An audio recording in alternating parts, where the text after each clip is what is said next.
Well, we're 22 seconds late. Happens. It's the long commute that Malcolm and I have. Sometimes it messes us up. This is Wake Up Wenatchee Valley. It is Tuesday, 18th day of November, 2025. I'm Dan Kuntz, your host. A little on the cool side, 43 degrees. Our normal overnight low is 30, so cool is certainly relative.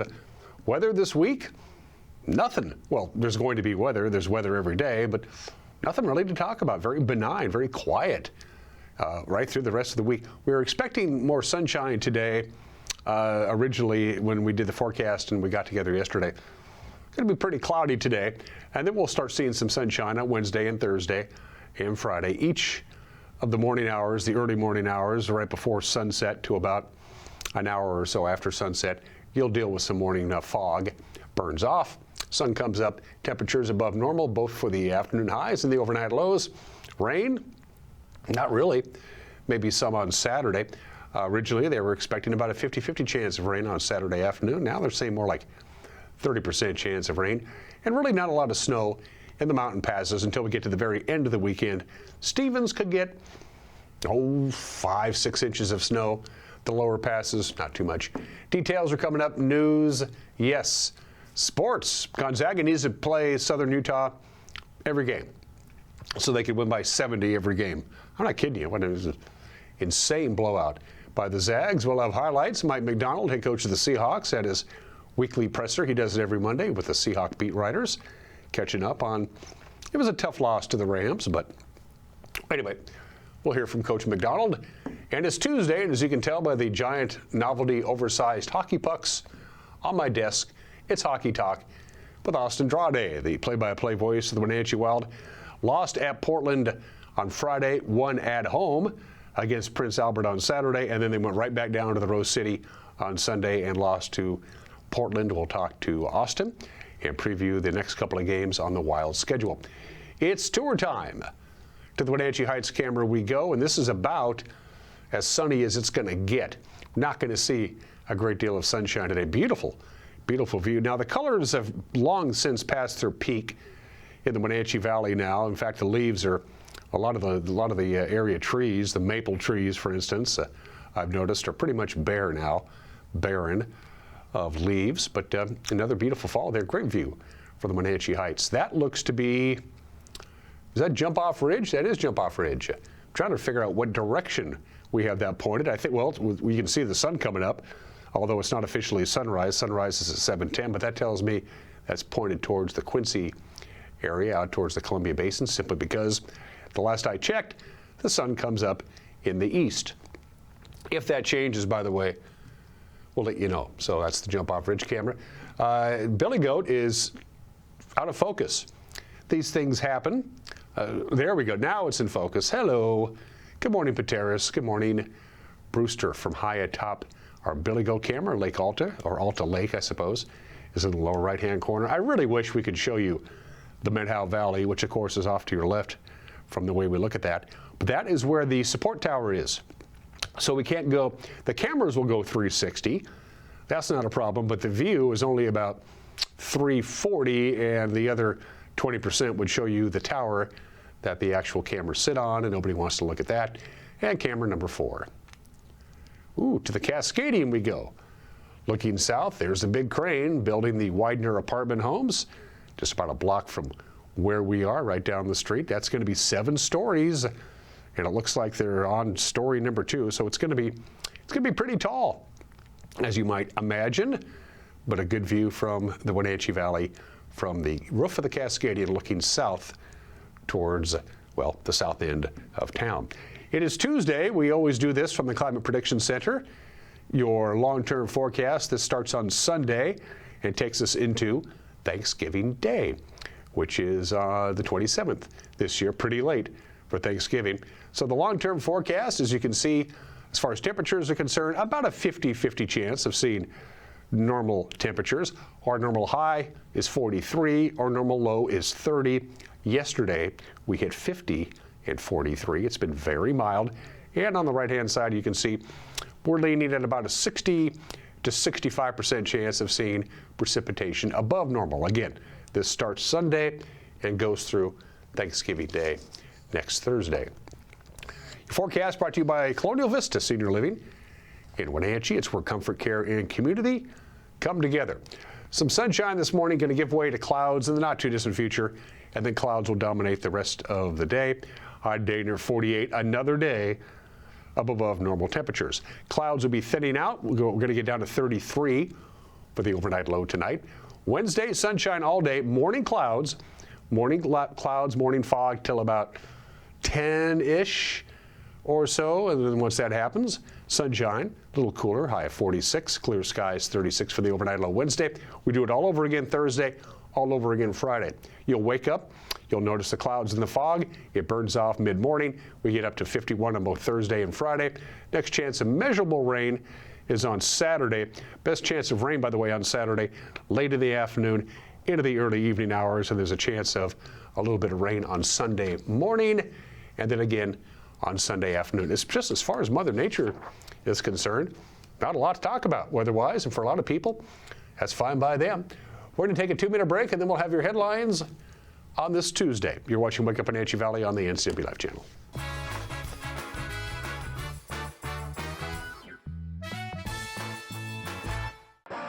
BC Outdoor Sport Fishing TV, Season 14. Join your host Mike Mitchell and his special guests as they explore some of the most exciting fisheries BC has to offer.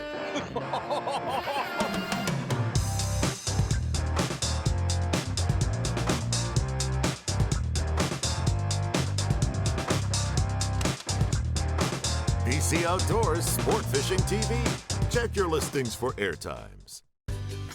Tour Moses Lake just a gas tank away. With its abundance of outdoor activities, Moses Lake is a great place to visit. From fishing and boating to exploring the city's attractions, there is no shortage of things to do. Whether you're enjoying any one of the variety of restaurants with the family or an adventure-filled day with friends, Moses Lake has something for everyone. Tour moseslake.com and start your adventure today. There's no place like home, because home is where we're totally comfortable. It's where we can be ourselves and let our guards down.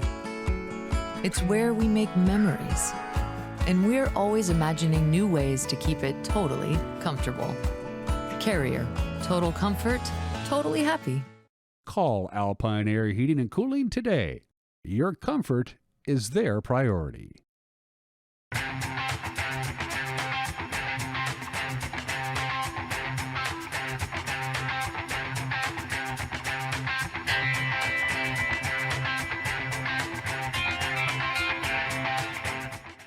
News, weather, and sports. It's all here weekdays at 5, 6, and 10 on your local news source, the NCW Live channel.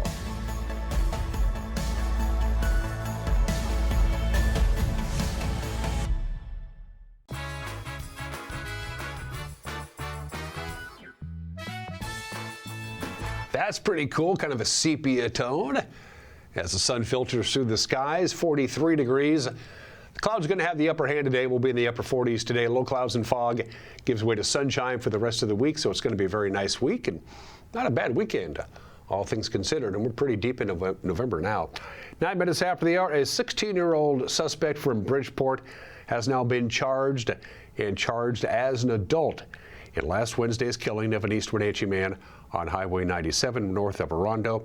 Sheriff's detectives say Juan Valdovinos Sanchez fatally shot 68-year-old Adnan Abu Amu while he sat in his vehicle on the shoulder of the road.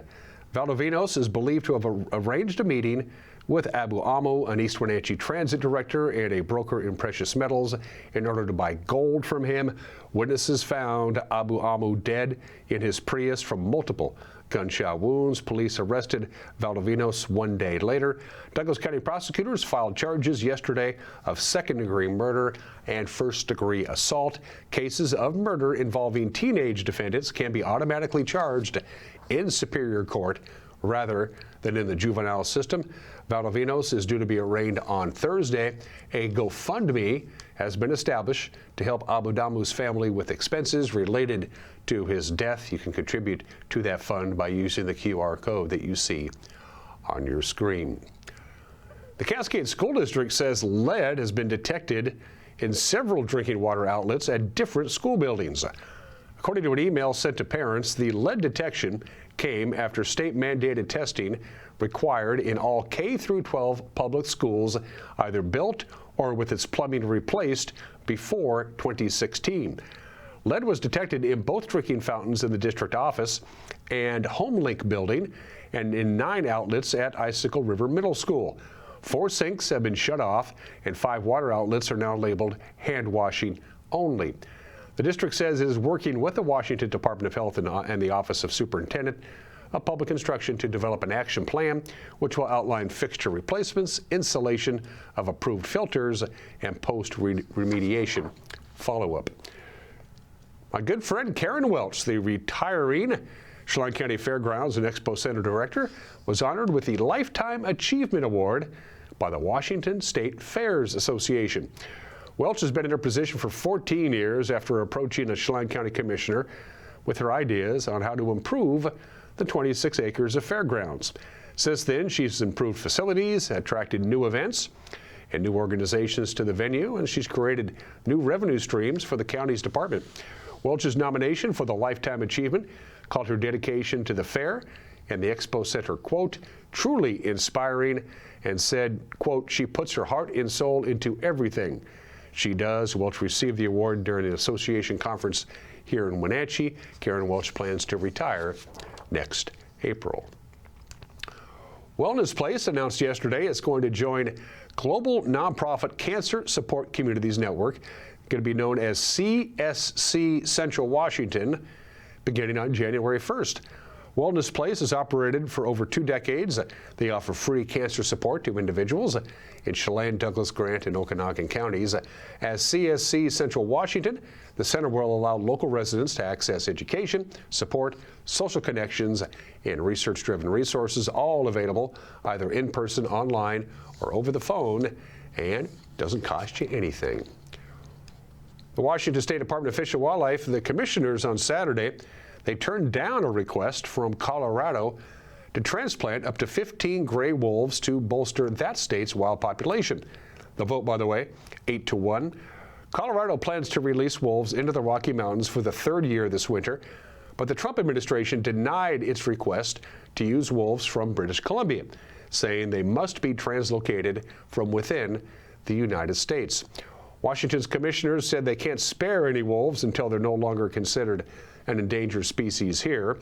Colorado has released 25 wolves so far, but its request for translocations from other states has already been turned down by Idaho, Wyoming, and Montana.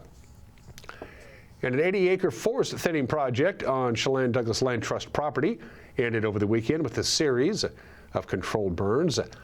Volunteers and land managers thinned trees and brush on the Mountain Home Preserve that's above Leavenworth. The log timber was collected into 8 acres worth of burn piles, which were set on fire in controlled circumstances throughout the previous week. The project culminated with a community burn pile workshop on Saturday. That's with members of the public invited to participate, and they did. Organizers say the project helped strengthen the land against wildfires while educating residents about the management practices involved. You're in the loop on this Tuesday morning. By the way, our cameras were at Mission View Elementary School last night for the Chelan Douglas Regional Port Authority's proposed TIF district out in Malaga. We'll have that story for you tonight at 5 o'clock and at 6 o'clock and at 10 o'clock, because that's when we do the news, 5, 6, and 10 on the traditional airing on TV time. But this is 2025. A lot of people either don't have cable as we know it, or they simply use an app. But we're on apps. We're on Roku. We're on Apple. We're on the Amazon Fire if you got that little stick thingamajigger sticking out of your TV. Our news will be in our YouTube page. It'll be in our homepage. We try to make the news as accessible as possible. And if you have a news tip, send us an email, news@ncwlife.com. Sports is 2 minutes away. You're watching Wake Up Wenatchee Valley on the NCW Life channel.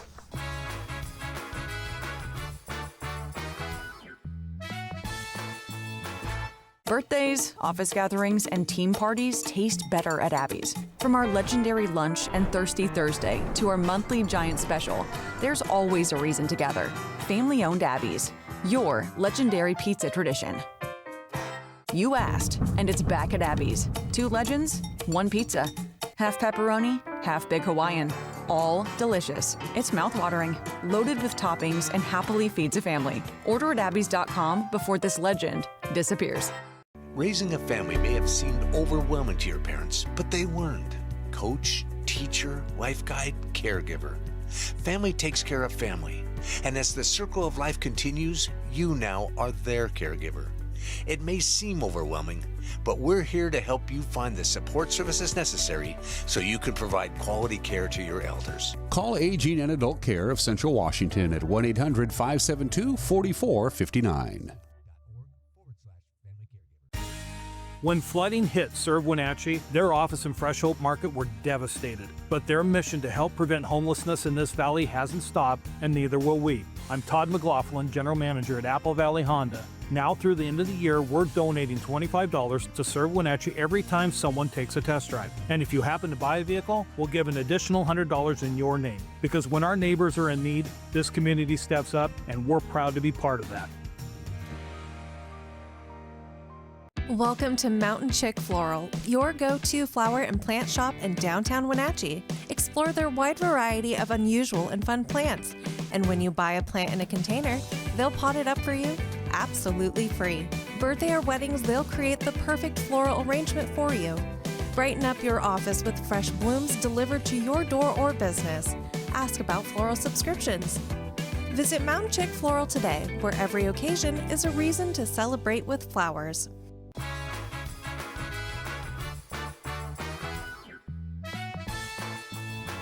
Braden Huff scored 22 points. It could have gone scoreless, and they would have won by 50. This is not a misprint, folks. Check out this little slide. Gonzaga beats Southern Utah by 72 points.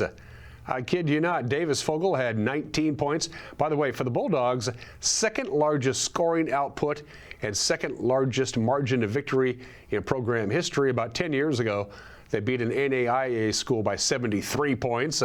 Maybe they should have scored one more just to tie it. Graham Eke and Adam Miller had 13 points apiece for Gonzaga. 19-7. Hayhurst, so Utah's best three-point shooters. Eke just gets easy 2 inside. Braden with a stutter has it poked away.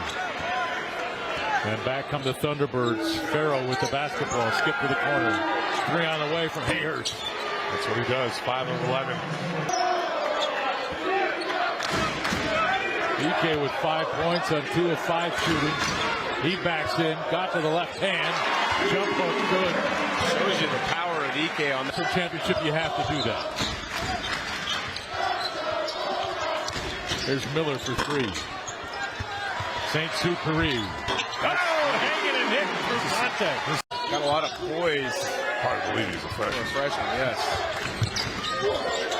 Ike the catch. How about the dish? What a pass. I mean, and Ike does all the work on the front and just gets very when he comes down, I'll tell you that much. Yeah. Uh-oh, takeaway. Trent Foster. Chapman has to settle for the lay-in. He's got 6. Did you watch the UConn-BYU game the other day? I watched some of the first half, and it looked, there was a foul and a shot for 3. It looked so easy. I think you want your bigs to take some, a couple of game maybe at most, just to stretch out the defense. Both of them are pretty good. It's up. Another right-handed shot go down. They're both pretty. 1 of 40 from 3. Nice finish there. Yeah, Duval is a player. 0 for 3 from 3. I thought last year's team was really just confounding from the 3-point line, though. Ben Craig had a really off year. Yanni clears the miss. I like Fogel. I like his mentality. Holy smokes. Mario spinning with the left hand. Physically taller or throwing skill. Diane. Look out! Careful, big fella. Safe for another game. 122-50. Going to be the final score. 2, 3, 4, 5 Zags in double figures. They shoot 68% from the floor in the game. 44 rebounds to 26. Dominating performance tonight. And the Zags now 5-0 on the year. Southern Utah actually had more turnovers than field goals. You don't see that too often. The Zags will take on number 11 Alabama in Las Vegas on Monday. Just one game today, and you see it there. Southern will be at Heckhead, Alaska Airlines Arena at Heckhead at 6:30 tonight. You can watch that on Peacock. Seattle Kraken are in the Motor City, visiting the Detroit Red Wings tonight. Jaden Schwartz, of course, scored a couple of goals in their most recent victory. That was a 4-1 win over San Jose on Saturday. Schwartz has 7 goals and 7 assists for the Kraken. Jordan Eberle, he's scored 5 goals with 2 assists over the last 10 games. Detroit is 11-7-1 overall. They are 6-3-1 at home.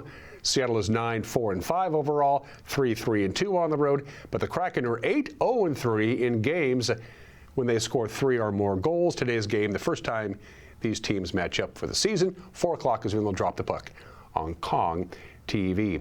Coming off that tough 21-19 loss to the Rams down in Inglewood on Sunday, Seahawk head coach Mike Macdonald had his usual weekly presser with the Seahawks beat writers. He gave an update on the injury to left guard Gray Zabel, and he also gave his thoughts on the Seattle defense that kept the Hawks in the game until the very end. Yeah, so really fortunate. There's, I guess we avoided a significant injury, which is really positive. I'd say the words I heard were day to day. So, you know how that goes. It could be day to day. It could be a week. It could be more than that. So, but nothing significant, which is a huge positive. I think you leave every game with things that you're excited about, and things that you learn from your team about who we can become. Yesterday was no different, and you're leaving every game saying, hey, what could be, from if we can learn from these things and grow from our mistakes and grow from and understand some things on the preparation end that we can improve. That's also exciting to know that, hey, look where we can go if we handle all these other things too. So I think that's what you're taking from every game, yesterday included. Seahawks will be in Nashville to take on the Tennessee Titans Sunday morning at 10 a.m. on Fox. Well, when we visited yesterday, we know who was going to play who in the state football quarterfinals, but they hadn't locked in the kickoff times. Now they have. Just 2 games on Friday, and both in the 2B. Okanagan will take on Freeman at 6 o'clock, and down at Edgar Brown Stadium in Pasco, Tri-Cities Prep will host Liberty Bell at 1 o'clock. Again, that's the 2B state quarterfinals. The rest of the games are on Saturday. Moses Lake travels to Lake Stevens. 4 o'clock kickoff there. If the Mavericks win, they move on to the semifinals. Cashmere will host Life Christian Academy at 2 o'clock on Saturday afternoon at Leibofta Field at the Apple Bowl. Royal plays in their own stadium because they got field turf. That means they can host in the quarterfinals. Seton Catholic at Royal at 1 o'clock on Saturday. 12 noon kickoff for OMAC at Mountain Baker in the 1A tournament and in the 1Bs on Saturday. Elmira Cooley Heartline will take on Nacelle at 1 o'clock at Lions Field in Moses Lake. And those are just some of the games that people are playing. In Oman, I want to wish you a happy National Day. In Morocco, it's Independence Day. From whom, I don't know. It's National Princess Day. It's Apple Cider Day. But no, November 18th, 1928. It's Mickey Mouse's birthday.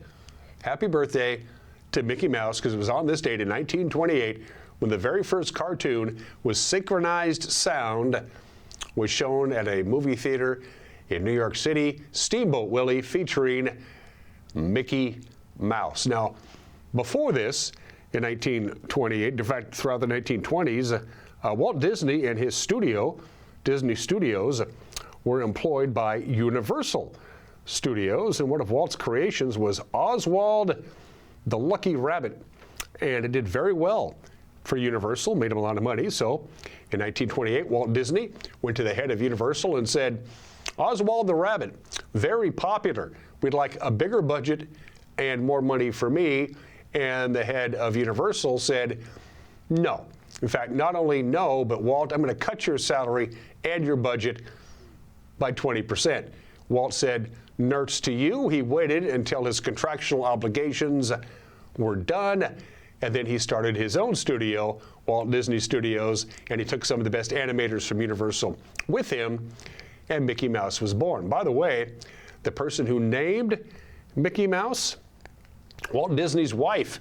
The original name, nobody could really figure out a name that they really liked. So she said, how about Mickey?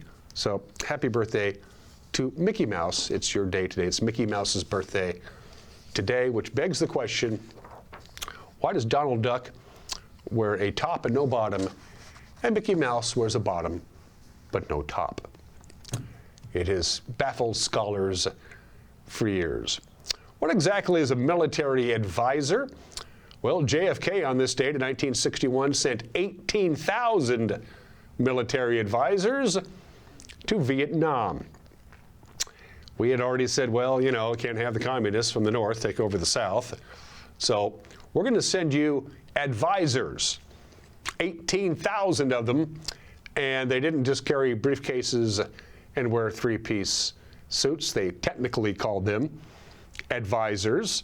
Basically, they said, you know, we already have some troops in South Vietnam, and maybe we should protect them. So, advisors, 18,000 of them to advise the South Vietnamese. This story took a long time to unfold. November 18th, 1978 was a Saturday, and in the jungles in Jonestown, in Guyana, was obviously not an easy place to get to, and the story took about 5 days to trickle out. It started out on that Saturday, November 18th, with reports that Congressman Leo Ryan of California and 3 others had been shot. They were journalists. They were shot, plus a defector. Somebody was trying to get out of the cult and wanted to. They were killed at the airstrip just outside of Jonestown, Guyana. That was the first indication that something might be wrong. 11 others were wounded. That was day one on Saturday. Again, this is a very remote area. The next day, the Army of Guyana, the members of the Army of Guyana, arrived at the People's Temple. I believe we have that headline. This is from the following day. And that's when they started noticing, wow, there's a lot of dead people. That was from the Army of Guyana. That was the next day on Sunday. The next day, on Monday, journalists from the West began to arrive. Members of the media, pictures were taken, and they realized the death toll was about 400, perhaps more. And a couple of days later, after everything had been done, by the end of the week, they had discovered 909 bodies. What happened to the actual Jonestown site? It was tended to for, it was a crime scene. It was tended to for a while by the government, and then they let refugees from Laos live there. The locals looted what was left of the camp, but they didn't live there because it was considered haunted. Then there was a fire. Eventually, the jungles of Guyana basically just took over what was left of Jonestown. And then, in case you missed it, in December of last year, the government has announced that they're going to clear up the site, rebuild it, and make it a tourist attraction. So for $650, you can visit that. Why you would want to, I don't know. Everybody remember that was one strange Thanksgiving week, and a tragic one back in 1978. And at Texas A&M University during homecoming week, they had a tradition. They would build a bonfire, a 60-foot bonfire made at about 5,000 logs. Well, on this date in 1999, the Aggie bonfire collapsed while it was being built. It killed 12 students and injured 27 others before it could be set ablaze before their traditional game against Texas. They don't do that anymore. 2 heavenly birthdays, the only original Mercury 7 astronaut to actually walk on the moon. It's hard to believe of the original Mercury 7. I think we've all seen the movie The Right Stuff. Alan Shepard was the only one of the original 7 that actually walked on the moon. He did it in 1971. He walked on the moon, and by the way, he hit 2 golf balls while he was on the moon, and the golf balls, by the way, are still there. Alan Shepard, born in the state in 1923. Born 100 years ago today, perhaps the unluckiest manager in baseball history, Gene Mauch, who has this rather interesting record. By far, he managed more games in Major League Baseball. He managed 3,942 games as a Major League Baseball manager, and he never won a pennant, never once went to the World Series. Gene Mauch would have been 100 years old today. Speaking of baseball, Big Papi, David Ortiz, is 50 years old today. He was originally signed by, are you ready, the Mariners. Among designated hitters, he's the all-time leader in home runs, RBIs, and hits, and he was inducted into the National Baseball Hall of Fame in 2022. I always like it when Big Papi does postseason baseball on Fox. He's pretty entertaining. For heat and air, call Alpine Air. For heat and air, call Alpine Air. They are our platinum sponsors. It's been an unseasonably warm November, but you know, it's going to get cold because it always does. It's North Central Washington and it's November. Make sure your heating system can handle the stress when that time comes. Give Alpine Air a call. We're eating out with Mike Mad Dog McNaughty. I kid you not, he occasionally eats out when he has money. That'll be his commentary. And then Austin Draude live right here in the studio because it's Tuesday. It's Hockey Talk. We're talking Wild with Austin. When we come back, you're watching Wake Up Wenatchee Valley on the SCW Life channel.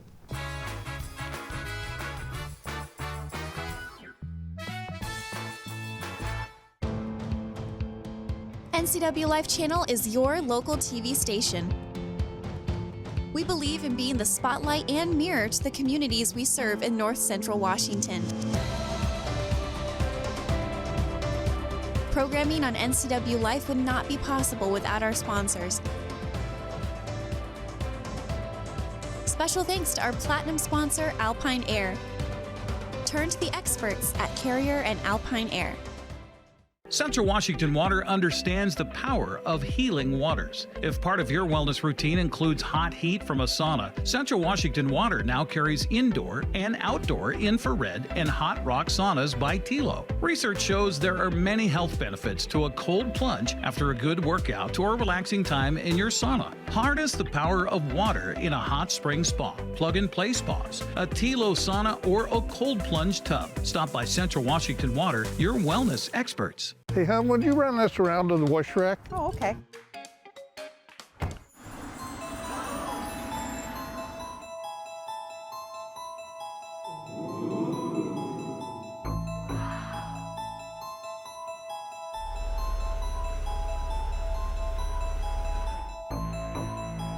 Hey, hon, what happened?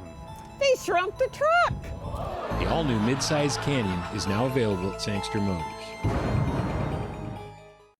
Your favorite local channel is now available for free on your smart TV and connected streaming devices.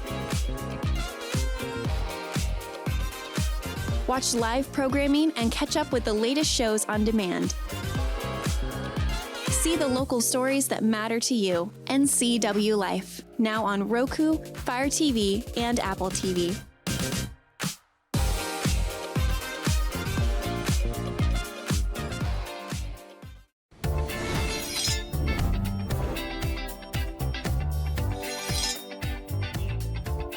I'm Jen Mueller. Watch for my show, I Cook, You Measure on NCW Life. It's part cooking instruction, part entertainment, and all about connecting over food and wine with your favorite Northwest athletes. Watch I Cook, You Measure with Jen Mueller Mondays at 1, Wednesdays at 2, Fridays at 11 a.m., and Saturday and Sundays at 10:30 p.m. right here on the NCW Life channel.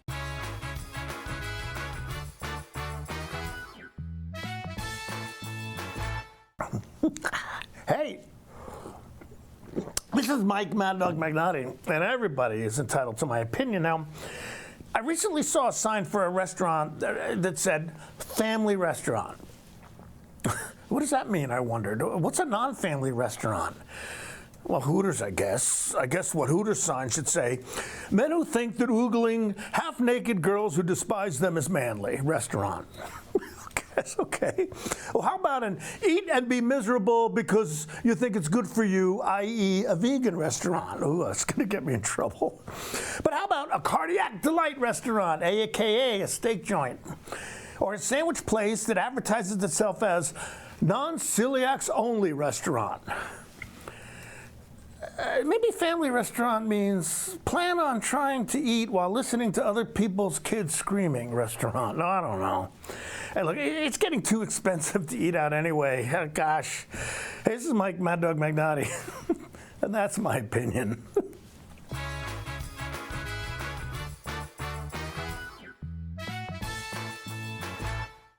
Hi, I'm Amanda Walden with A. Walden Insurance Group. I've been helping people for nearly a decade understand their Medicare options. Medicare isn't a one-size-fits-all. I'll help you understand coverage options so you can feel confident in your Medicare decision. Let's find the right Medicare plan for you. Call me today or see me at my office in Wenatchee with easy parking and entrance.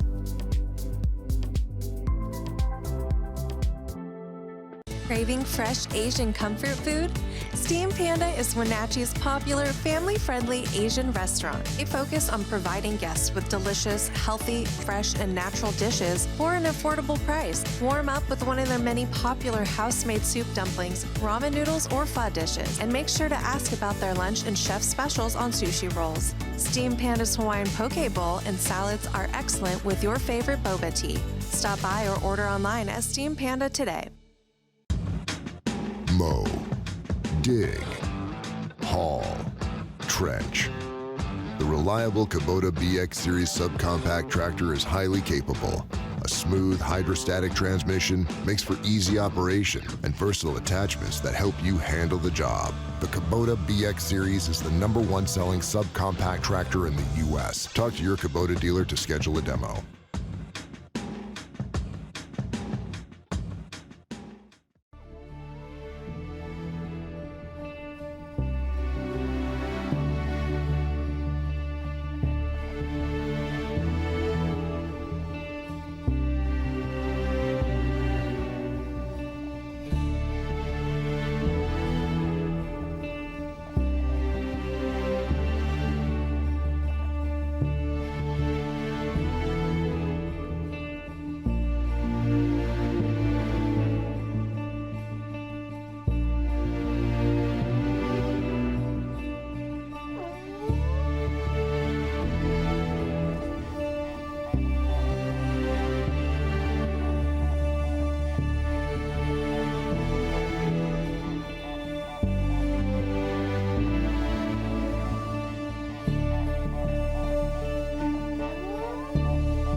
Hey, every Tuesday we have a chance to visit with a this guy, Austin Draude, the broadcasting voice of the Wenatchee Wild, who had a very long week last week. 4 games in the course of a week. 4 games. You played Tuesday, Friday, Saturday, Sunday. Is that the only 4 games in a calendar week that we're going to have this year, or is there still a couple more coming? No, this group will have 4 and 5 when we go up to Alberta. We'll play Tuesday, Wednesday, and Red Deer and Edmonton. We'll actually play the morning game in Edmonton because they'll have all the school kids there. That's right. But we'll get Thursday to travel. We'll play Friday, Saturday at Prince George, get that trip out of the way on the same one. But that's down the road. Let's quickly recap what happened over the weekend. We played Portland twice in Portland, Friday and Sunday. Let's pick up the action first of all from Saturday. This is our 4-3 overtime win over Prince Albert at the Town Toyota Center. Well, one fantastic save from Prince Albert's goaltender, getting things started with Wild, setting the pace early on, and they've got the power play, and they've got Blake Vanek on the power play. Right point wrister, laser, snipe, 1-0. Wenatchee. Mikhail Orsulak, don't think he's got that one. Wenatchee, however, and watch this one come back in front. And another opportunity, they put this one away as well. 6:09 left in the first period. Silaban to Sherbina. Set up shop in front of the net. It was a pop-up shop. And he makes it a 2-0 game. But right in front, weaving through the traffic, Blake Cripps, face and fire. Going to make it a 2-1 game. A takeaway on the boards, walks it in front, and he's got that one covered. Wenatchee gets it back.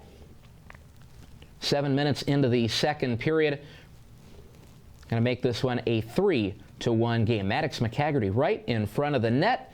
Finishes the play. Stay with the play. Got to know when to hold him, know when to fold him, and know when not to.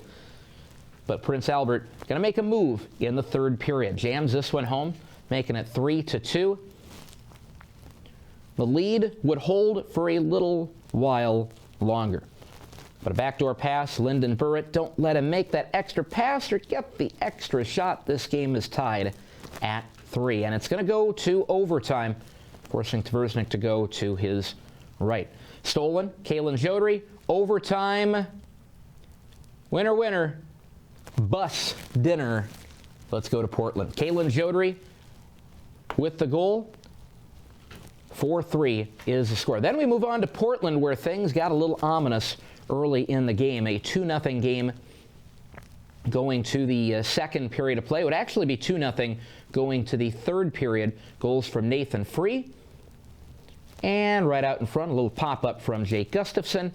That was the second goal of the first period.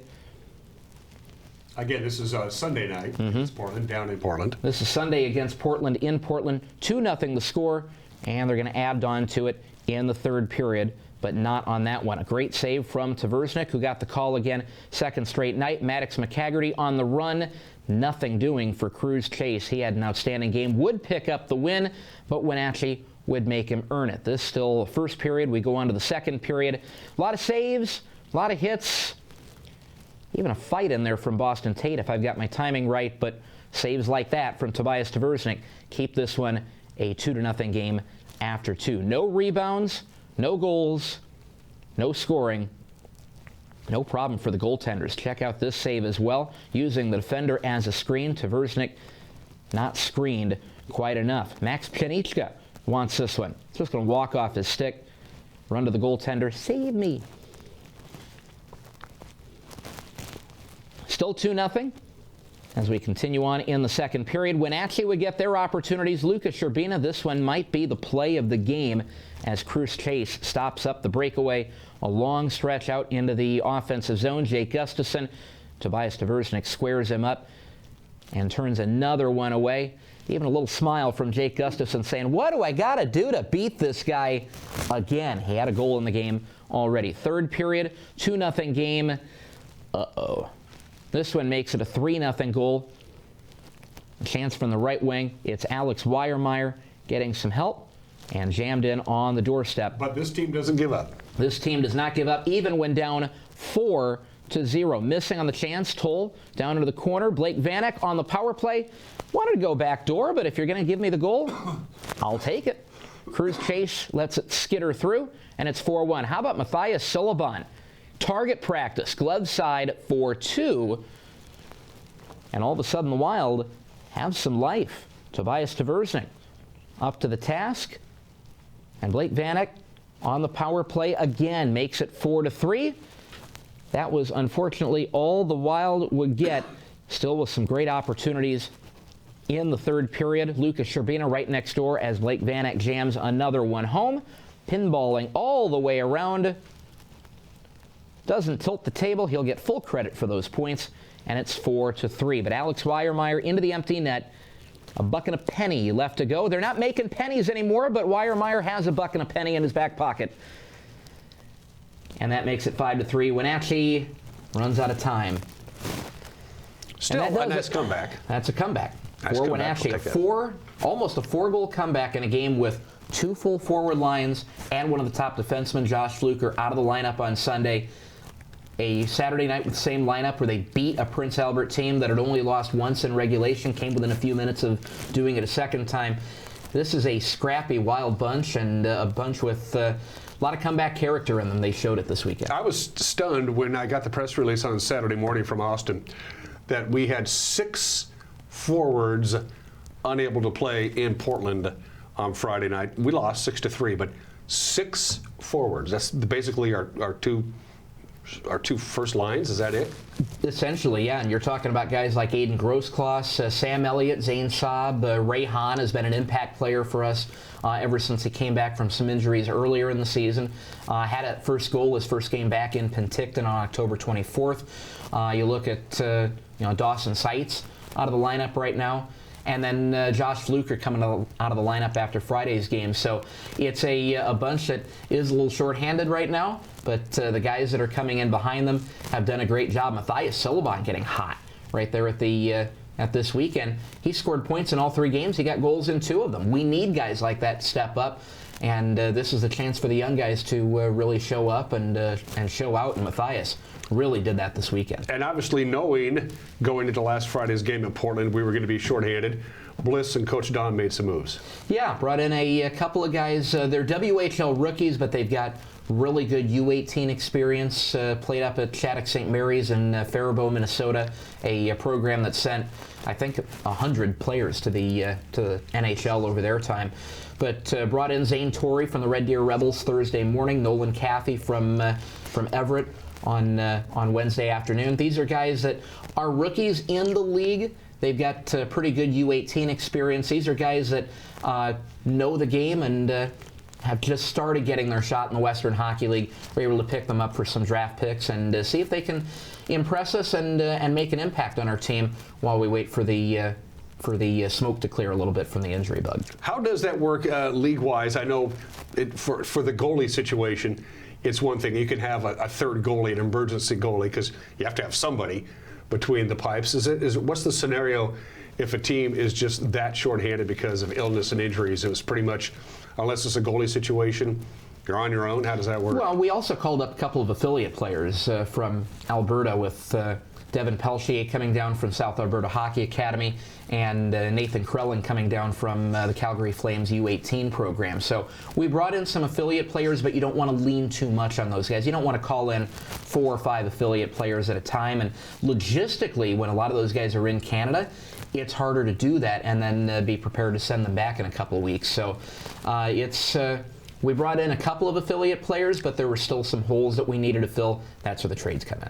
And it does give some folks some ice time. Mm-hmm. So there is that as well. Absolutely. So where are we now with our 6 forwards, impact players, unable to play over the weekend? Are they going to get healthy enough by the time we head up to Kamloops this weekend?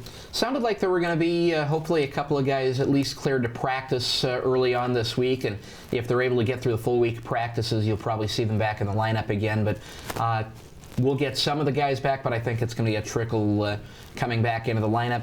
Every team battles some injury bugs right now. We got a pretty severe bite from this one. Yeah, this is like the flu, and it's all been injuries. It hasn't been illness. I mean, I got pretty sick. I missed almost about a week of work last week as I got the bug. This is just injuries. It's not illness. It's just guys banged up. Yeah, these are dents and dings and all sorts of little things that kind of add up on you. So, yeah, they're unfortunately they're not illnesses that you kind of treat and wait out and they'll pass. They just came at the wrong time. These are injuries that have to be taken care of and rehab back. Coach Don passed a milestone over the weekend. Talk about that. Yeah, passed Ken Hodge from Portland with his 1,412th night behind a WHL bench on Friday night.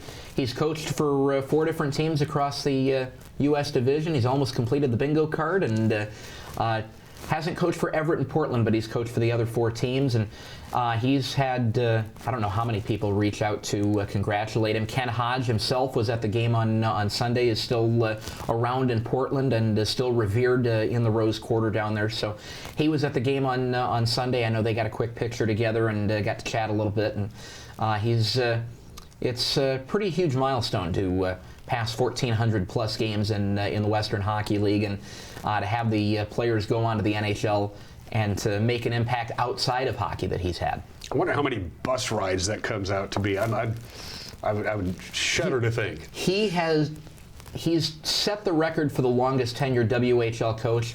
I guarantee he's set the WHL record for the most you-know-what put up with in a coaching career.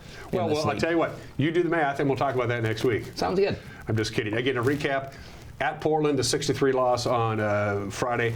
Back home, a nice victory over a good Prince Albert team, too. It's kind of funny. We have a tendency to beat pretty good teams. Yeah, these guys have become, Saturday nights have been special for this group in the Wolves' Den here the last few weeks. Knock off Prince George last week when they were at the top of the BC division. Saskatoon was at the top of the East division. They kind of slid a little bit since that U.S. division trip got going. And then you talk about Prince Albert, who has done everything well this year. A couple of great goaltenders and a lot of scoring depth this year. Not a ton of NHL talent right now. Max Heisey's been drafted, but they've got a lot of NCAA commitments and I think a lot more experience than people give them credit for. And the Wild were able to put them away on Saturday night. Almost did it in regulation. So this group has become one of the teams that I don't think a lot of teams want to play in the Wolves' Den right now. So game last Tuesday and then games Friday, Saturday, and Sunday. And now we don't have anything until up to Kamloops on Saturday. So kind of a quiet week as far as getting guys healthy and just stay in shape, go to school, lift weights, eat right, but let's not overdo it as we recover from a lot of hockey in a short period of time. I would imagine. The guys had yesterday off. I wouldn't be surprised if there's another day off somewhere in this week. Like you said, get some rest, get back to the school books for a lot of these guys, get healthy again, and get ready to travel on Friday for a game on Saturday. I think having a quiet week like this one, after the schedule that has kind of loomed over the last week, I think this will be a big help for these guys to have one game on the road against a good Kamloops team, but a team that this group has played before and I think knows how to take on. Yep, Kamloops at Kamloops on Saturday, in case you're interested in making the trip. And then they don't play again until the night before Thanksgiving, Wednesday the 26th, when they have Vancouver. So this is, after a whole bunch of hockey, now it's kind of a little bit of a quiet time. Yeah, it's a quiet week in a busy stretch of the season. We got 12 games in November. We got 3 home games next week. So over the course of just 2 of those calendar weeks, we've got 7 games. So there's going to be a balance between quiet weeks and busy weeks this month of November. And fortunately, this one is one of the slower ones. Outside of our forwards being hurt, how else were we doing health-wise here? Normally, we don't talk about the overall health of the team, injury-wise, until we get another month or so into the season. But it's kind of outside of our problem with our front line. How are we doing? Well, right now, the injury bug has avoided us for the most part, and we've got 2 healthy goaltenders who are ready to go. So we've got the full complement of young defensemen ready to battle for us, who are starting to pick up the pace of the Western Hockey League and pick up the physicality that it takes to play in this league. So I think the guys are healthy and ready to go. Try to get some of these guys back from the forward lines here before we make the bus trip on Friday. Quick update on the American division. Everett is still Everett. Give us a quick rundown on how the United States teams are faring right now. Yeah, Portland was a little cold when we got them on Friday night. They'd lost 4 in a row, and I think 5 out of 6, 5 out of 7. They've jumped back with 3 wins in a row, so they've climbed up to 4th place. You've got Seattle, Tri-City, all right in the middle of the pack there. Spokane as well. It's from about 8th or 9th up to 4th. It's pretty clogged right now, and for us right now, it's just a battle of being able to string 2 or 3 wins together and climb out of our spot. We're just a couple wins back of 11th place and get a foothold on the climb up the U.S. division. But in order to do that, we've got to string together a couple 3 wins. And it could start on Kamloops, in Kamloops on Saturday. You can listen to Austin call the game, by the way, on 560 KPQ. Are you going to be on KPQ on Saturday night, or is there a broadcasting conflict? There will be KPQ on Saturday night. KPQ on Saturday night. Good to see you, my friend. Good to see you. And we'll see you next Tuesday. Sounds like a plan. Sounds good. You're watching Wake Up in Wenatchee Valley. Where the forecast is next.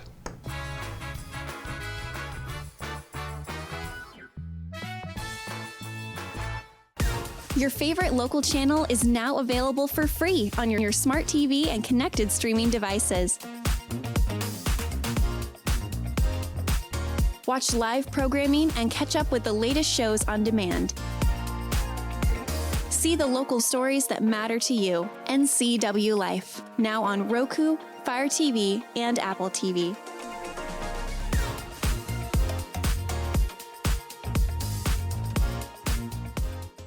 Is your yard outdated, overgrown, or just not working for your lifestyle? At Bailey's Pro Landscaping, they specialize in transforming ordinary outdoor spaces into beautiful, low-maintenance landscapes built for Central Washington living. From custom designs to full installation, they bring expertise, creativity, and craftsmanship to every job. Your yard has potential. Start your project with Bailey's Pro Landscaping. We've all dreamt of moving somewhere new. But what are home prices like? How are the schools? What are the state income taxes? And how's the weather? For all your questions, the Coldwell Banker Move Meter has answers. It's the only tool that lets you compare cities by cost and quality of living, so you can get a better idea of what your dream looks like and start making it come true. The Move Meter, only from Coldwell Banker. Live well with Coldwell. Whether you're a new homeowner or looking to update, Save Mart in Wenatchee has everything you need. From top-of-the-line appliances to comfy mattresses and stunning furniture that fits your style, they have it all under one roof. With great deals and expert customer service, you'll find the perfect pieces for your space and your budget. Save Mart, your local destination for quality appliances, mattresses, and furniture at prices you'll love.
Still 43 degrees, hasn't moved much.